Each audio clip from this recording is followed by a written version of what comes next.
In today's interview, Andie Albert and I sit down in person for a great conversation. Andie is an Indigenous scientist with a passion for environmental science and species at risk conservation. She shares her journey from being the first in her family to pursue post-secondary education to embarking on a PhD. She discusses the importance of incorporating Indigenous knowledge and languages into academic research and conservation practices, aiming to decolonize academia and promote holistic, two-eyed seeing approach. Andie also discusses her work with endangered species, such as the spiny softshell turtle, emphasizing the importance of increasing awareness and understanding of Indigenous perspectives and practices in conservation and environmental sciences. My conversation with Andie was very uplifting and navigated challenging topics which I knew little about before our conversation. I genuinely enjoyed our conversation as Andie is a peer and fellow MES graduate. Her success in academia and Indigenous advocacy is inspiring, especially since she's so young. I'm looking forward to seeing what other wonderful things Andie will do in the future. Thanks for tuning into today's episode, and as always, enjoy the conversation. Perfect, and we're recording. Okay. Andie Albert. Andie Albert. Welcome to Vistas and Voices. Hello. I really appreciate you being here and coming all the way to drive to London, Ontario, metropolis. A big 30-minute drive in. Yeah. Well, I mean, just to be on the show, and I appreciate it. And before it's even released or anything. So it's very kind of you to share your time with me. So exciting. Yeah. So as you were just saying, not using a lot of big words. Yes. I find myself doing that as well. And Yeah. I used to think of it as a weakness. I'd be like, I'm educated. I'm getting a master's degree. I should be able to use large words. But I've just recently read a book called The Tao of Pooh, which is a book on Taoism. And it really kind of puts the intellectuals into a corner, and that they are very singular minded and very hyper focused. Yeah. And they can't see what is outside of their training. And by using large words, it's also like a form of gatekeeping. Because, people that don't understand the words are then intimidated or don't feel like they're welcome because they don't understand. And so now I feel that using smaller words and more comprehensible words, that's the word to use, and there's another big word, using easier to understand words is actually a strength because you're able to explain it to a broader audience. That is true. That's how I feel, just like working, like growing up on the reserve and being educated. My whole family, the grandkids all educated. Like I'm very proud of, like, to say the family I come from growing up, that we all did go off to pursue something in post-secondary. Every single one of us grandkids did. But like when explaining to like my aunts and uncles who not necessarily got educated within post-secondary, some of them did. But like my grandparents, I like never would use the big words. I'd always try to like explain it in a way that they would know. So like when I went to Redeemer, we had to learn the scientific and like the Latin names and all that stuff of every single species we were working with. And coming home, I would just still call it a frog. And with like, or like a lily pad, when I knew all the scientific words behind it, but I would just never do that. And even like now within the community, I never use the big words unless I'm out with another biologist or ecologist who knows exactly what I'm talking about. But I'm just with like my coworkers or like my friends, I'm always just using like really common words, like, well, there's a frog or like there's a turtle. But like I will say like what species it is, but never the actual scientific name. Yeah. So it's interesting. Yeah, but that's a strength. I think there's a strength now. I actually will, because I definitely sometimes like question myself. I'm like, okay, Andie, you know all the words, you just got to actually say them. But then I still choose the easy route of just like dumbing it down. Is that how I would say it? Not even dumbing it down, like explaining it in a more palatable way. Yeah. Yeah. And more easier for other people to like communicate back. Like when I'm explaining stuff to my dad, he has no idea what I'm saying when I'm using any scientific language. He's like, okay, Andie, but I'm like, okay, let's we word all this, and then I'll explain it to him. He's like, okay, Andie, like he'll actually know what I'm talking about. Yeah. Yeah. Yeah. Do you ever find yourself not remembering the common name and only remembering the scientific name?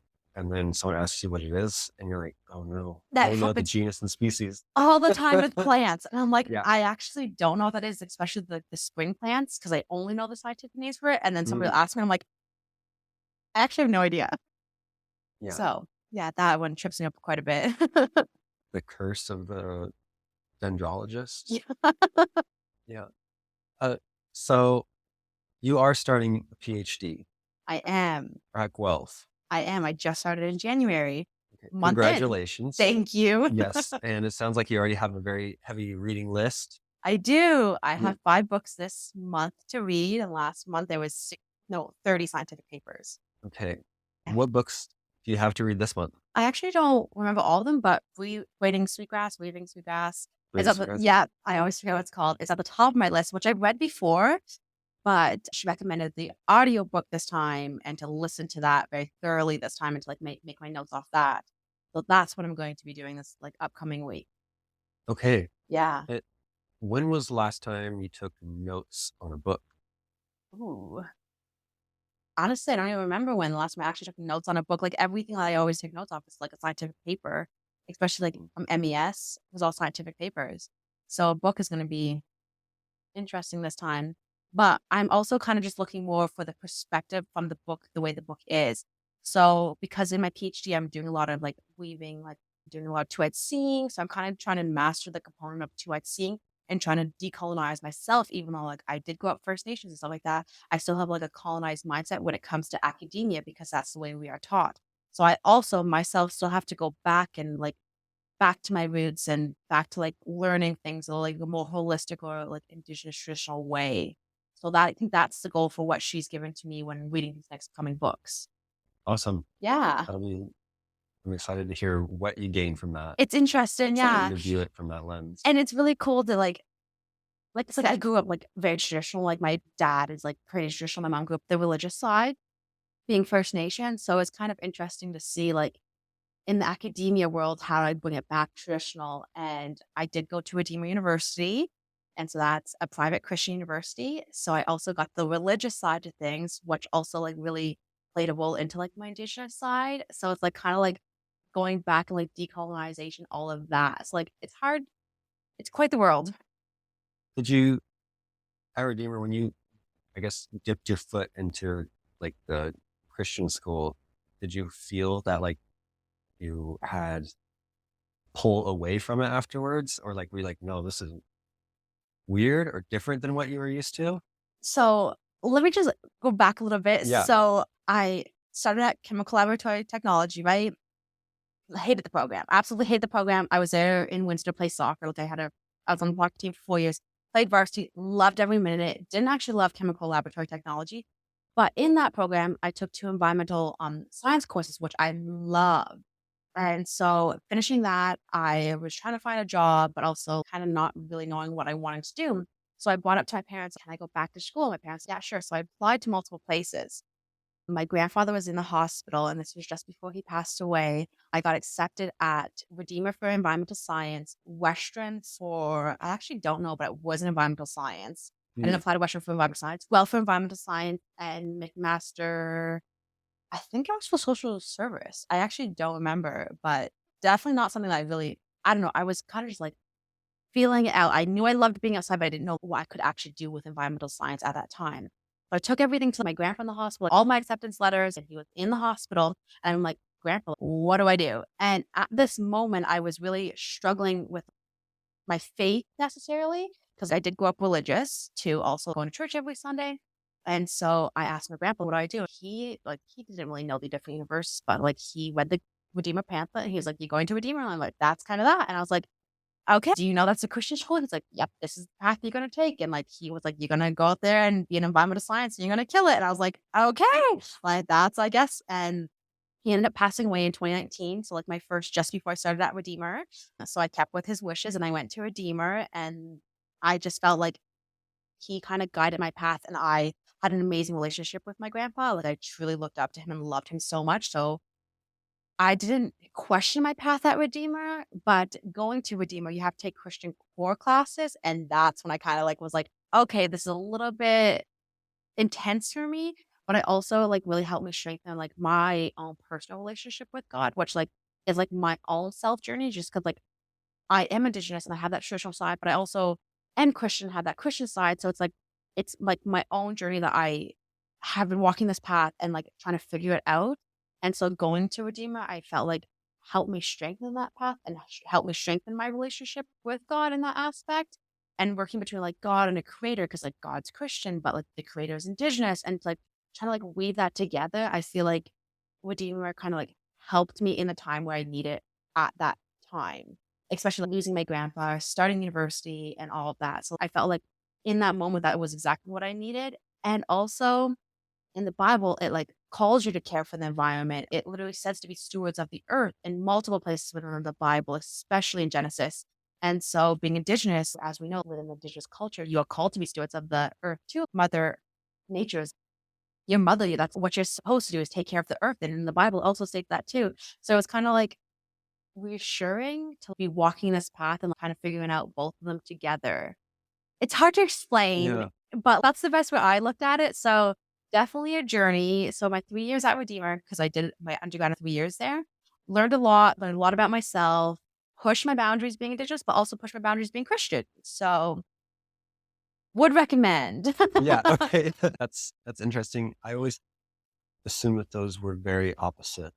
A lot of people do. So I remember growing up getting made fun of a lot for going to church as a kid, and even in like my young adult life, well, young adult, my friends like still make a comment like when I say I'm getting ready for church, they're like, "Oh my goodness, Andie, don't be going around saying that." But like I like the aspect of it, and it's healing something in me that I felt like needs to be healed. But I also can come home and like still have the traditional side.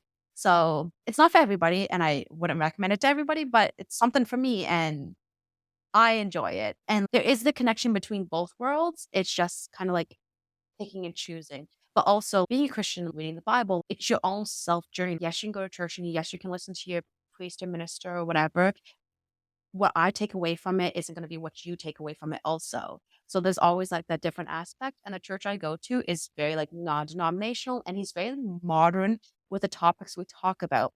So he talks about climate change. He talks about environmental issues. He does like a water walk in the summertime for like a community in need of water. So like there's multiple things that our church does touch on within the environment that I also love. And obviously in my home community, like we do all this environmental stuff too. Those worlds are like colliding in my world, which I know not everybody's world like collided, but they collide in mine. To hear anyone carry two faiths, I Yeah. guess, is indigenous. Would you say it's a faith or like a way of being? It's just, I would say it's a way of being, yeah, but so it's Christian. They're both just yeah, like it is two worlds, but yeah. I can make them collide. They in a weave. Sometimes they're far apart, but sometimes they do come together. And it's just kind of the way your own personal journey is, your personal growth is, I guess. Yeah, That's because very like cool. my parents don't go to church, or my brother and his wife don't go. So it's like my own personal. How did you get started on it? Oh, when we were younger, my mother did go to church with Okay. my mother, my brother, and I did go to church. My mom still goes to the church, but I don't go to that childhood church anymore.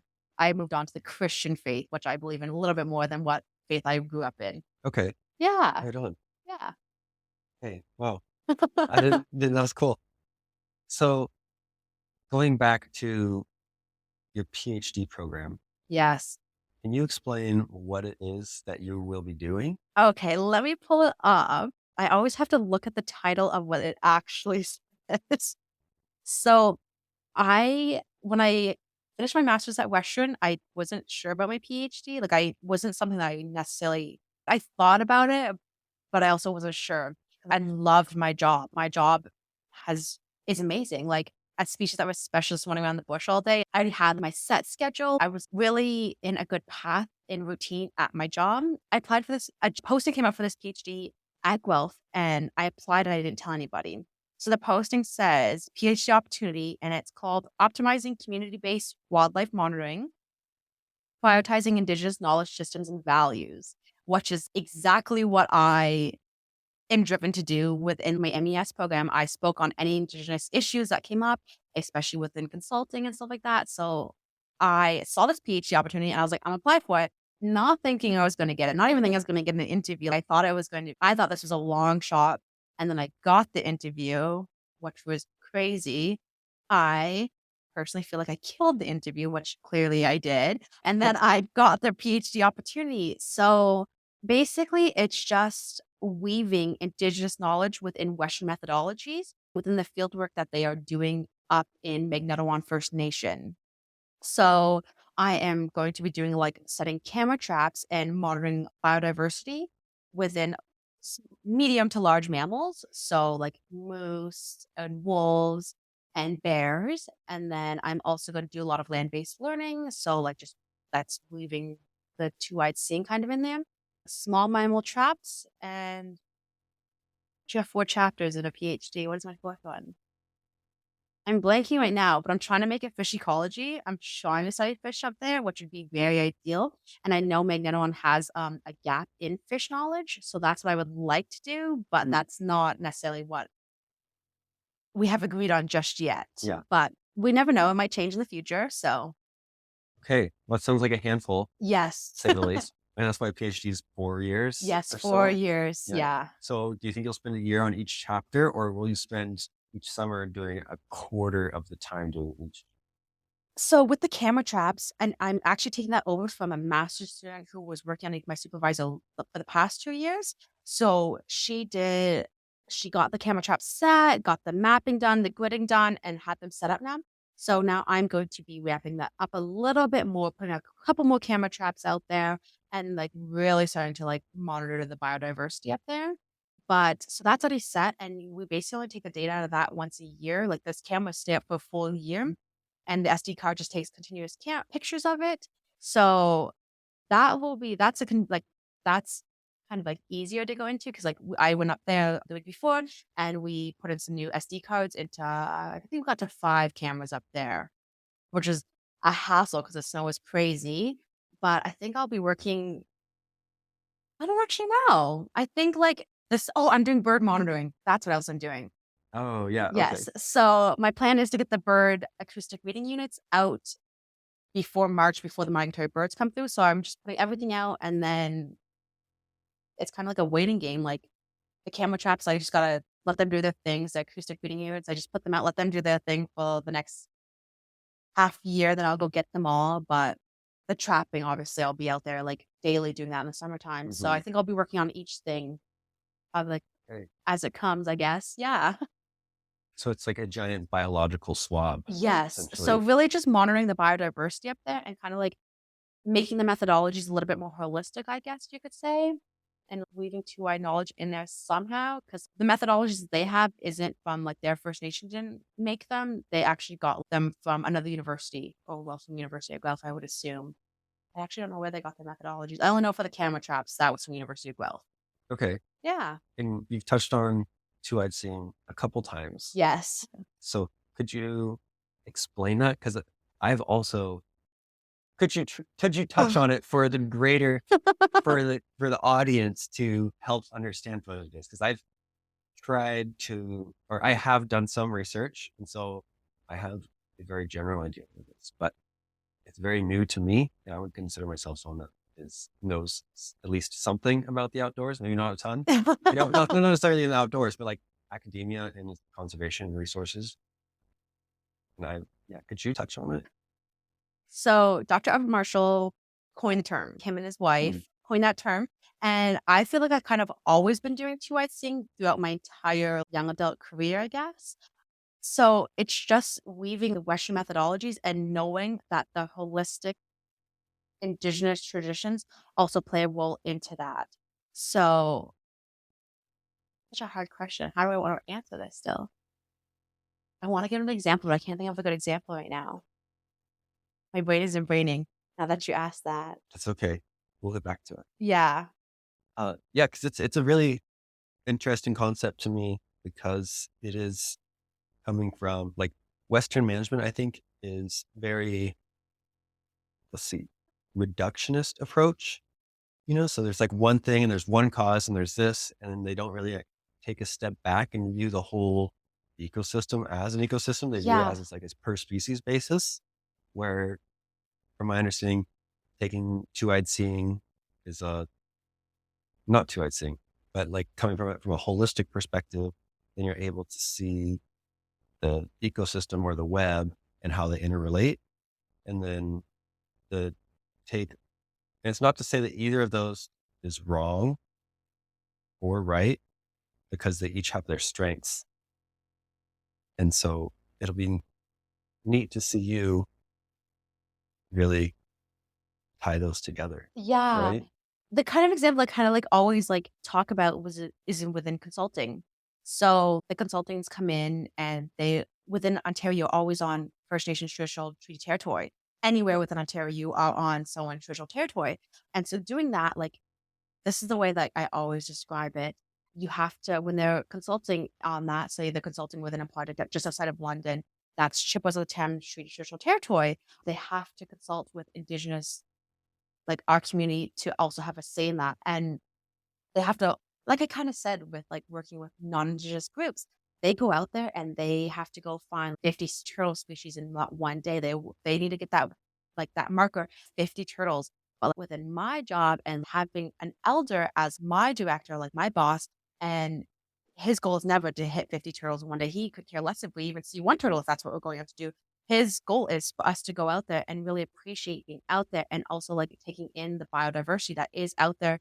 And if we get one turtle, like obviously that's ideal, but also we might see another snake out there, or a bird, or a plant that we've never seen, or like a species at risk in any aspect. So it's kind of like taking a step back and looking at the bigger picture. So I think that's a perfect example yeah, because yeah, if you're looking for 50 turtles, you're you're gonna miss missing a lot of everything. other Yeah, you have your things. blinders on, Yeah. and so when you're able to sit out there and observe, you're gonna be able to take in a lot more. And like, especially working within a First Nation, we're not like, we're obviously caring for the turtles because like Turtle Island, and that is like one of our most culturally significant species. But also, we really do care about the birds and the plants and the trees and the snakes that aren't necessarily culturally significant, but also play a huge role into the turtles aspect too. So Mhm. caring for all of it. Yeah. Do you think that you're lucky to be in Canada and be doing this research? I feel very fortunate for where I live and grew up. I understand Chippewas of the Thames were considered like an urban reserve because we're 30 kilometers southwest of London. So like we're not very rural. It is pretty built up and it's not very hard terrain.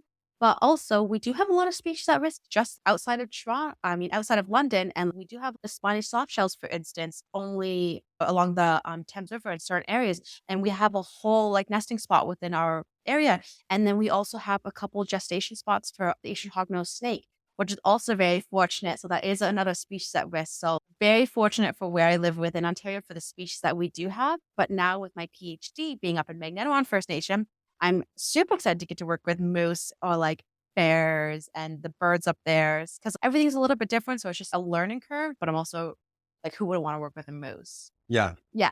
it's iconic. Yeah. And for Canada seems to be a leader in reconciliation Yeah. and promoting Indigenous conservation. Do you do you feel that way? Do you feel like you're having opportunities through So being in Canada? with my job, yes and no. So working with my job, I get to work part of the consulting team. So I'm not a consultant for Chippewa Times, but I get to work alongside of the consulting team. And so within species at risk, we do talk about it and stuff like that. But I was able to attend Kosiwik. I don't know if that's- It was either Kosiwik or Sarah meeting on bats. So we were going over the listing of 3 bats within Ontario. Lucky to be able to go sit in on this meeting, but also sitting there enraged me because not once did they take into any Indigenous aspect. So we get sent these letters out to have an Indigenous input on these listings and these like how the culturally significant or just how they work within the Indigenous community. But then going to actually see what they talk about when it comes to listing, they did not include any of that Indigenous knowledge at all. So I actually wrote a letter to the head of that expressing like my feelings towards this. Why are you consulting all of these Indigenous communities if when it comes down to the table, you're not using any of that information shared from these Indigenous communities on the listing status of these bats? I only had bats as an example because that's the one I got to go sit on. But I remember, me specifically drafting the letter to send to, I actually don't remember who we sent it to, but it's a process to consulting, and we consult on it, and then go into this and we weren't the only First Nations group there. Like me and my coworker went, and there was another person from another First Nations there listening too, and we were like why invite us to this meeting when you're not going to include any Indigenous knowledge or anything? So yes and no. They're doing the bare minimum, which the bare minimum there needs to be more. Like at least they're consulting us, but that shouldn't be that. That's like the borderline of bare minimum. The least they can be doing is consulting us. They need to be doing more than just consulting us. Like if they're asking us, then why are these issues being brought up when it's coming to listing the species? So it's hard. Yeah. Yeah, it's definitely challenging. Yeah. And also, from what I've researched, Canada has one of 5 rivers in the world that have been given personhood. Yes. And do you know much about it at all? Yeah, so I actually think that's super cool. Being Indigenous and an Indigenous woman at that, we are so connected to the water. Like growing up and going to ceremony, we have water ceremony for the women within the community.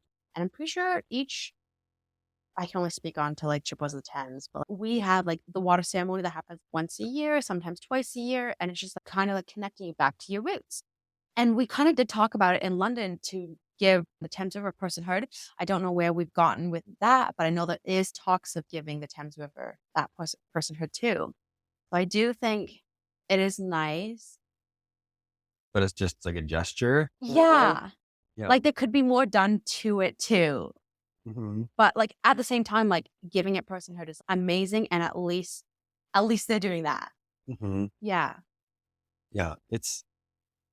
I mean, as you know, it's a long road to reconciliation. And honestly, I think Canada, coming from the States, Canada is doing a way better job because I didn't even know this was a thing until I came to Canada. Mm-hmm. You know, and I've learned so much about reconciliation and Indigenous relationships and just, I guess, Indigenous cultures in general since I've been in Canada. And in the States, it was never.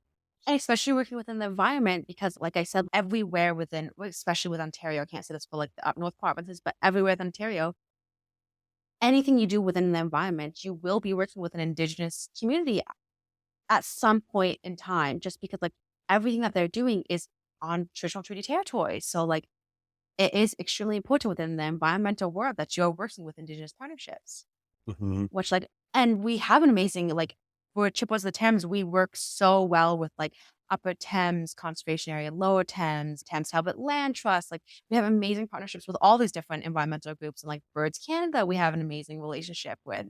So Yeah, I imagine in this area, especially because it is one of the warmest climates in Canada and also the Carolinian forest. yes, There's an abundance of biodiversity here and at Chippewa, the Thames. yeah, Thames, excuse me.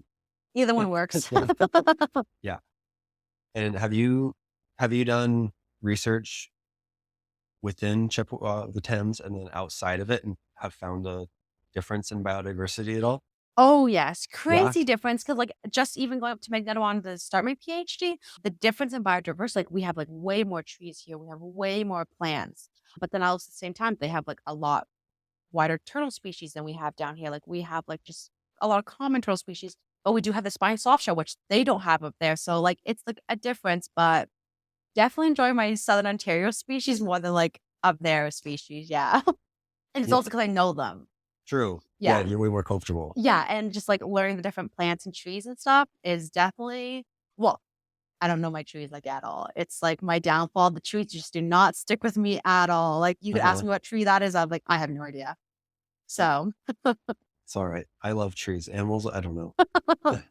Yeah, you gotta learn a little bit at each time. Can't know everything, which, like, very true. learning at least, like, 2 tree species a summer is, like, my goal. But learning 10 bird species a summer is, like, my goal for that. Okay. Yeah. Is it in the boreal zone for species, or is it an intermix between warm and cold? Like, is it? In Meg? Yes. I actually don't really know. I've only gone up for my PhD once now, and that was for 3 days. But before I got to work with Magneto First Nation doing turtle sampling, so I was only really there to care for the turtles. So I didn't actually really pay attention to the trees or anything. Yeah. Yeah, because I mean, like once you get far enough north, mostly conifers. Yeah. There's only a few broadleafs, and then you're like, kind of like, okay, I got this. You know, There's still a few broadleaves out there. There's still a few maples that we saw. Yeah. for sure. So what else do we have here? So Canada in general, how do you feel about their initiatives for Indigenous-led conservation? I am super happy with what is going on. So we have this, I don't really know if this like answers the question, but I love this program. So I don't know if you've heard of Indigenous Guardians. So when you got into environmental science, did you realize the jobs that you could do within environmental science? Maybe some. Like like how old were you when you think you realized this? After undergrad or did you realize in high school? What jobs I could get? With environmental science, yeah. It'd probably be somewhere after undergrad, because I went specifically for firefighting, fire ecology Oh, is what I cool. went for. Yeah. And I was laser set on that. And I did it for 6 summers. And I was like, no way, not for me. And so then is when I really branched out and kind of learned more about what I could do. I guess there was firefighting and there was forestry. Yeah. Those were about the only two things that I ever considered doing. So there's obviously a lot more. Yeah. Like when I went away and did chemical laboratory technician, I had no idea like what you could do with an environmental science. I had no like obviously I saw it in the listings of programs you could apply for, but I was like, what's that? So and my community didn't really promote environmental science, but I don't think it was a big thing when back when we were in high school, like environmental science wasn't as big. So now moving forward and doing environmental science and like I would have done this right after high school if I would have known this is what I could have done. Like, especially being a species at risk specialist, like, absolutely. I love running around the bush. So the Indigenous Guardians is like a government funded program to get youth out on the land and doing land-based learning. It's this really cool program and it has like a lot of money invested into it. So you can like start this indigenous like on Chippewa the Thames, we have it. So we were able to employ 6 employees underneath Indigenous Guardians from like we all did youth, so like I think it was 15 to 30 years old. Right now we actually only had we started off with 3. Well, we actually started off with 5, 2 went back to school, then another one went back to school, now we're down to 2. But it's fine, right? We're gonna put it back out there for the summer, but it's getting youth at a younger age more involved with environmental science and like, knowing the different paths that they can take within environmental science. Because like me, I want to run around outside in the bush all day, every day. Like that's all I want to do. But I know some people in environmental science don't want to go do that. Like they want to do like GIS or they want to do the consulting side or they want to do like land use planning or conservation mapping, which is all within environmental science. So like I love that the government is now funding different programs like this for Indigenous youth. So that's just like a little fun thing that I love that the government's doing. Yeah. Well, it's fantastic because I didn't Yeah. know about that. I Yeah. think it's probably even more important now that I think that society is getting more towards a inside of a building state of mind, like more things are taking place, or I guess I should say less things are taking place outdoors. Yes. And so to be able to introduce people, even in popular media, I think things are being portrayed as not outdoors. And so when you're growing up, you don't see people doing outdoors things. I mean, because you're also not going on ride-alongs, right? Yeah. You're like, let's go with Andie today. We're gonna go survey turtles. But like I didn't even know, like honestly, as a kid, like I would pick up any snake I would find outside in the yard. I would pick up everything. And my mom, I remember bringing like frogs in the house. My mom was like, get that thing outside. But I was like, I love this. And so if I could have known I could have done environmental science at a way younger age, or like even just been introduced to like something along the environmental science like world, I would have loved that. So like that's what the Indigenous Guardians do. So we have 2 right now, and they actually go into the elementary school and they work with other youth to show them kind of like what you could potentially do in the environmental world. And just because growing up Indigenous, we are so connected with the earth. And a lot of our community events and community program is involved in something outside or doing something in the work, like outdoorsy kind of aspect. So it's kind of nice to know that you can do this as a kid as an actual job. Mm-hmm. So it's nice. Yeah. Well, I mean, it is got to be fantastic because I think I'm still learning jobs about what you can do in the environmental field. Every day I'm like, you can do that? Yeah. Like, the most recent one I learned was agroecology. Oh, yeah. I didn't even know that was a thing until 3 weeks ago, I bet. I was like, you can combine agriculture with ecology, look at agriculture through an ecological lens. That is so cool. I thought agriculture was very cut and dry, Yeah. like you plant this, you get this yield, you do this amount of fertilizer and, like very not interesting to me, not that much. Yeah. But then when you can look at it from like an agroecology lens and try and be more sustainable and incorporate more holistic practices and regenerative agriculture, and you're looking at the relationships of everything that's growing, you're like, wow, this is way cool. Way cooler than what you would expect. And like, I Yes. had the same similar. So one of the people who got to work with us from AMAFA is like a soil specialist. So she knows absolutely anything and everything about soil when it comes to farming. But then also because like there's also worms in the soil, she knew everything about the worms. And she was telling me amazing like worm facts I would have never have known in my whole entire life. And like that worms actually weren't here originally. Like they are like an invasive species technically. Really? Yeah. I did not know that. I would have never known that if she didn't teach me that. Yeah. So worms were brought over. Oh, now I'm blanking. They were brought over to help within farming, but then they quickly realized that they don't want help within farming. But if you've ever noticed, you don't ever really see a worm in the forest as much as you see actually worms in like field. Like they like flock to fields. Hmm. I know I haven't done much digging in Meaning, fields. I know some like worm facts, but like also I could just be pulling your leg, but that's what she told me from a Amafra. So I believed her because that's what her specialty is. But like I'm not a big wormer. A wormer. Yeah. Wormer.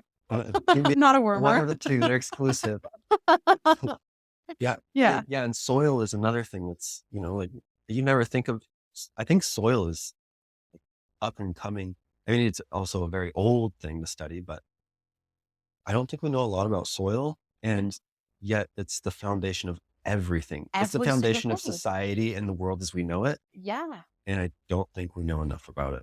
At Guelph, the director of the SES, so School of Environmental Science, is a huge soil specialist also. So like I'm taking geostatistics right now as my one course. It's intense. All of his examples are about soil and how like the different soils are intricate and how they all like work together. I'm like, this is interesting, but like never would have known this or would have guessed any of this, but it's cool to learn about.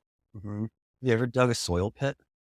No, I've done a couple soil samplings for like farms, but like we send those samples off. So I don't really, and I didn't get the results back. It was like my coworker who Okay. does like the agriculture side of that. Yeah. Yeah. Yeah. That's a fun thing to do because, you typically only see the top of the soil, Yeah. but when you dig a meter down and you dig it like, I don't know, the size of a milk jug or a basketball, and then you can see all of the different horizons. And then you can, you'll be like, oh, the A horizon or O horizon is the organic layer. Then it goes down and then you're like, I never knew there was rocks here, and then you can just see the different colors and it's Yeah. very cool. I have done now 2 weeks each year doing soil sampling with Trip of the Thames and never a good time.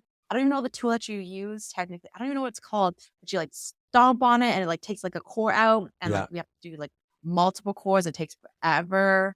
Yeah, but even then, just like seeing the different colors in the cores that come out is super interesting just that in itself. So, and it's also cool to see how like just across like Chippewa is pretty big. I don't actually know how many kilometers it is, but it is a decent size. But from one side of the res to the other side of the reserve, and how the soil just changes from that is crazy. So found that interesting. Hmm. Yeah. Okay. Yeah. I didn't know that. 'Cause I think this whole area is all glaciated.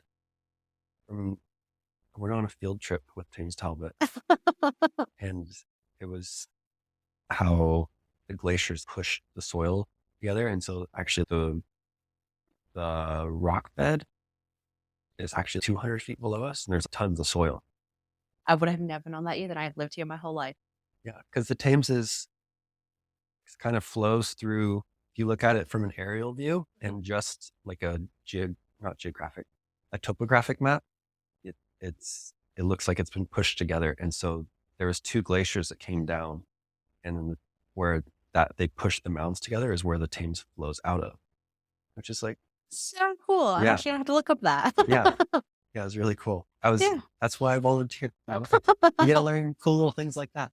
I love working with Thames Travel Land Trust, but I've never gone on like a field trip like that. I've always been like planting field trips. Those are fun too. Yeah. Those are very fun too. So with your PhD, if you are able to incorporate an Indigenous perspective or more of a two-eyed seeing approach into the traditional Western science, what implications do you think that has into the future in the broad spectrum of science?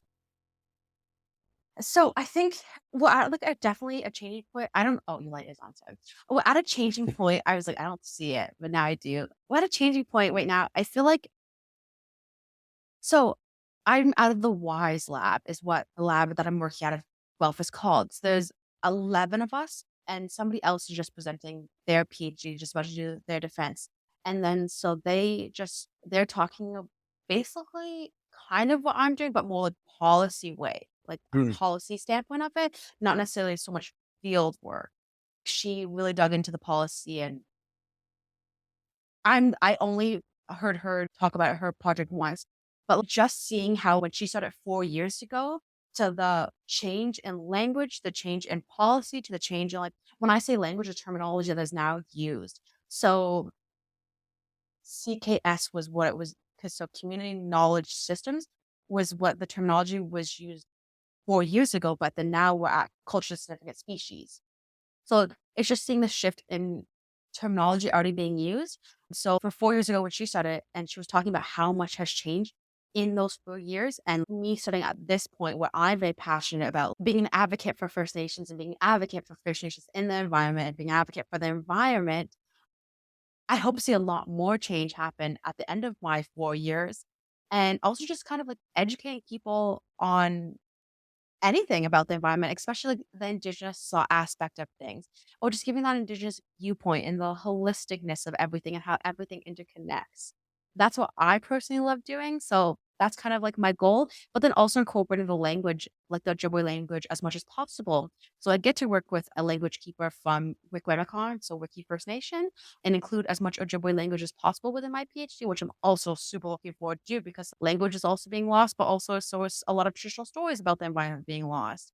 And so with my PhD, I get to work a lot with the elders from Magnetawan First Nation. And I did that a lot with my home. Well, I didn't do it with a lot with my home community.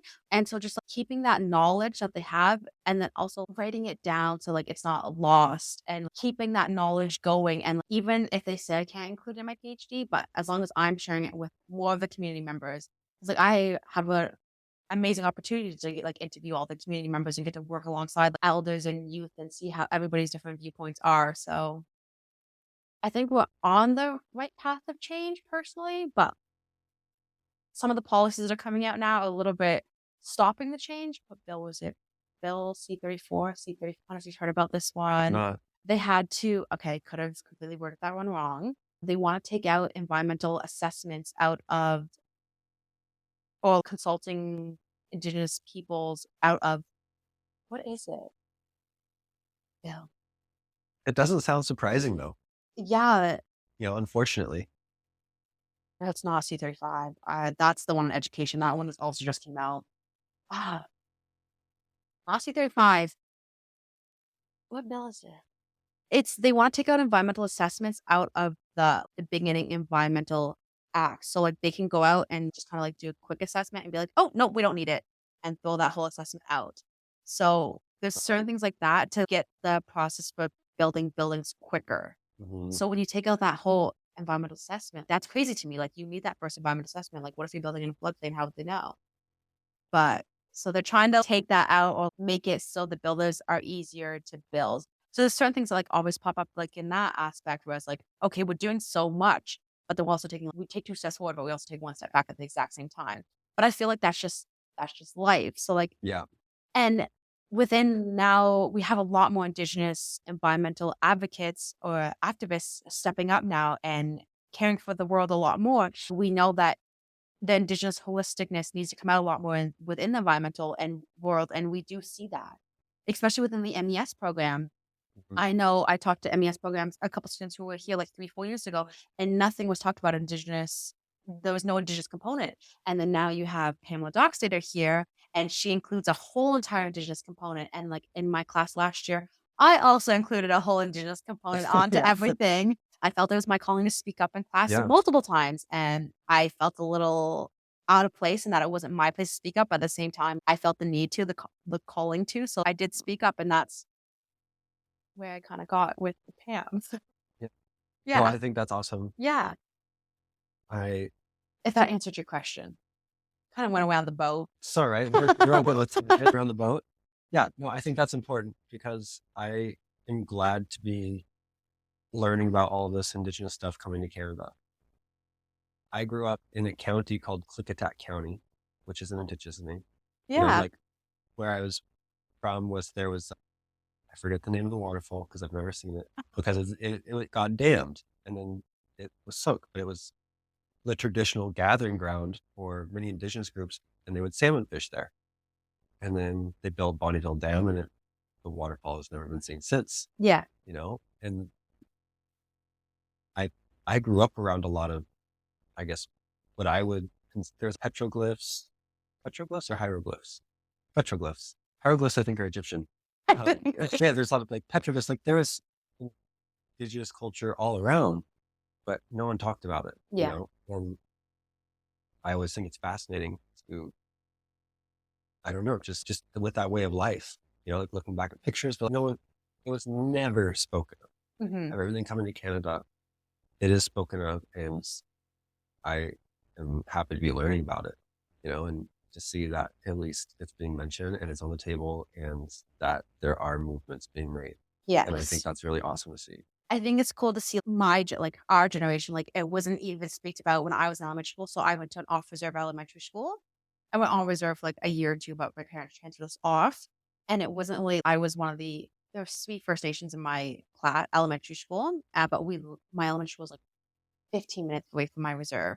But there's 3 of us. That was kind of nice. And then going to high school, there's only like a handful of First Nations in there, and we didn't speak on anything Indigenous. But then now to see the little high school that I went to, Strathroy, is now they have an Indigenous room. They have a lot more Indigenous students. They have Indigenous classes now. So I don't know what it's called now, but there is change in that, and there's more education about Indigenous peoples, which I love to see. Yeah. And it's interesting because when I was a young student, so with my First Nation, I got to be a youth ambassador supervisor. And so that was when I was in high school. That was my summer student job. I got to go to different community events within London and just speak on Tribbles of the Thames First Station. So, and even just being so close to London, a lot of people didn't realize that the reserve was 30 kilometers, like just outside of London. We were so close and they had no idea. And just like teaching them that. And like we had a booth set up of jewelry, but we also speak on environmental issues because that's when the Supreme Court wanted that pipeline through. And I know you won't know anything about that, but they want to do a pipeline back in like I think it was 2014, 2013. That was actually denied, but it did go to the Supreme Court of Canada to deny this pipeline that wanted to go all the way across Canada. So we did speak a lot about that, but a lot of people didn't really even realize that there was an Indigenous community like just that way. Everybody thinks that when you're in this area, they think of 6 nations outside of Hamilton, not knowing that like there's like 3 nations right there outside of London. Yeah. Yeah, because Oneida's even closer than Chippewa is, because Oneida's like just off the boundary line of London. Yeah. Yeah. Well, I think that it's pretty cool that we are old enough to recognize change. Yes. And we are not that old. So there's a lot of change left to come. Yeah. Which is awesome. We're about at time. So I have a few questions I'd like to ask at the end. Okay. We'll go through those and then we can wrap it up. Perfect. Is there anything I should have asked you but didn't? No. I just rambled. I have no idea. Okay. Well, It's your interview. I answer whatever you want. oh no, that's fine. I think we've had a great conversation. Yeah. What does a successful future look like to you? Ooh, so that's a question I've been getting a lot lately. So I told you earlier, my month of January I spent crying because finding my footing in my PhD has been extremely stressful. I have a lot of imposter syndrome. I had a lot of imposter syndrome getting into my master's. So I'm a first generation. Let me take a step back. I'm a first generation native. So my parents didn't pursue any post-secondary. So my parents didn't necessarily push for my brother and I to do anything in post-secondary, but obviously like in this day and age, it's kind of expected if you want like a job. So when I finished my undergrad, I was like, oh, that's it. Like I'm done. But I applied for my master's just before I finished my undergrad, not thinking I was going to get in. I applied out of just, I don't even know why I applied. And I had no hopes of getting out. There's no way I'm going to get in. And then I got an early acceptance, which I thought was crazy. So me and my family celebrated for an entire week. We went to Mansion, I'm pretty sure twice in 1 week because we were so excited for me to get in my master's. And not to say that I had bad grades or anything. It's just, I would have never expected I'm just like a little res kid, like to get into your master's. And then when I applied for my PhD and I got accepted to my PhD, whoa, would have never have guessed this in a million years. Like I did very well in my master's, but would have never expected to get accepted in my PhD and to be doing something that I truly love in my PhD. So I have a lot of imposter syndrome, have a lot of crying nights, definitely a lot of moments of, am I doing the right thing? Is this actually what I want to do? Do I want to stay in academia? Especially because like the whole colonized mindset in academia and like trying to decolonize that. So success to me at this moment is finishing my PhD. Okay. That's just kind of like, that's the goal I'm getting to. I have 3 years and 10 months to go in that still. Yeah. So, but after that, I got to go attend field school at Ensemble in my undergrad. And so that's Ensemble in Traverse City in Michigan. And I loved it so much. My professor there, Aqua Dan, kind of gave me my passion for my herp work that I do within Chippewa. And he was so phenomenal and an amazing instructor. And so I aspired to be Aqua Dan one day. Aqua Andie sounds kind of cool too. So I would like to teach at Ensemble if given the opportunity, but also I would like to teach maybe at Western or just teach in general.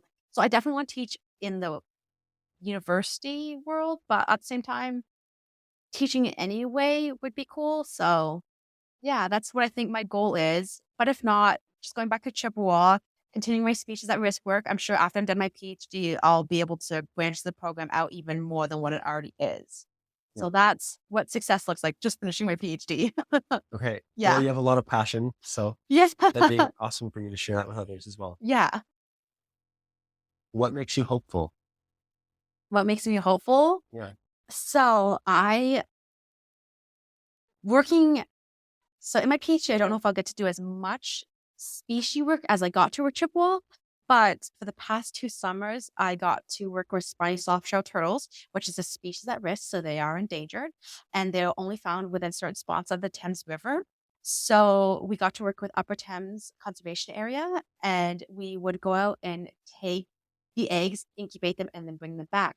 So we know the population is decreasing, but going out there, finding the eggs, incubating them, and then releasing these baby turtles back into the river, a humbling experience. Like such an amazing experience, such an amazing moment. I can cry just thinking about it. It's just like, it's such a humbling, I don't even know. It's like you have to be there. It's an in the moment kind of thing. And you are truly caring for the earth that you're on. And so that's kind of like watching these species go back into the wild and watching the population increase is what gives me hope.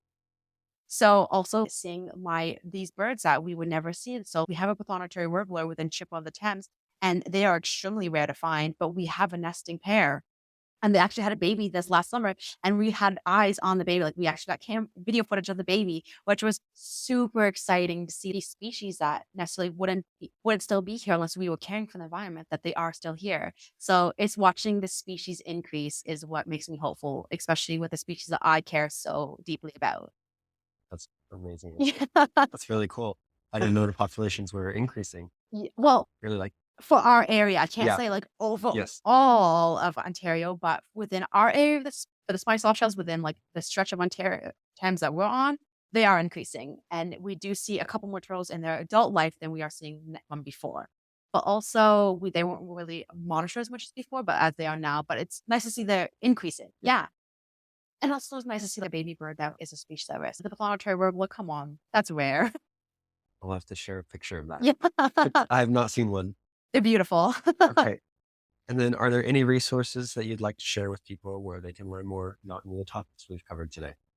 I would like to say our Facebook page, but Chippewas of the Thames is undergoing this huge social media revamping thing. So I don't know if it'll still be the same, but also just keeping up within Facebook pages for like other Indigenous communities, especially within their environmental aspects. Because they do share a lot of cool information. Like they share like a lot about species or like what you can do or what you can do to help out. So there's a lot of community driven things that you can do to get involved in. So yeah.